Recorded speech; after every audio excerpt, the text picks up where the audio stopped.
Жеке жыл саны 5. Өзгерістер жылы, көкжиектердің кеңеюі. Белсенді жыл, динамика мен өзгерістер. Тәуекелге бару, еркіндік, эксперимент уақыты, эмоциялар, сауда, романтика, әртүрлілік және көптеген оқиғалар. Жасалған ісіңізді әрі қарай алға жылжыту керек. Саяхаттау, қозғалу үшін ең жақсы уақыт. Түбегейлі өзгерістер.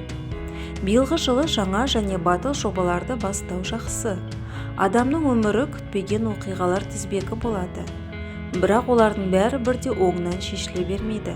Күшіңізді босқа кетіре бермеңіз. Жаңа қарым-қатынас уақыты, бірақ олар әдетте үстірт. Биылғы жыл несімен қолайлы? Негізделген тәуекелге бару, тұрғылықты жерін, жұмысын, кәсібін, әдеттерін өзгерту, саяхаттау, жаңа нәрселерді зерттеу, қызығушылық таныту, жаңа жағдайларға бейімделу, жанның қалауын ұстану. Жыл күші. Өміріңіздегі өзгерістерді қабылдаңыз. Үнемі өзгеріп отыратын жағдайларға бейімделе білу. Ойлау және шығармашылық еркіндігі. Өмірге келетін барлық жаңа нәрселерден өзіңізге пайда табу. Жайлылық аймағынан шығу. Икемділік пен парасаттылық. Достар, бұдан басқа да видеоларымды жіберіп алмас үшін маған тіркеліп кетіңіздер.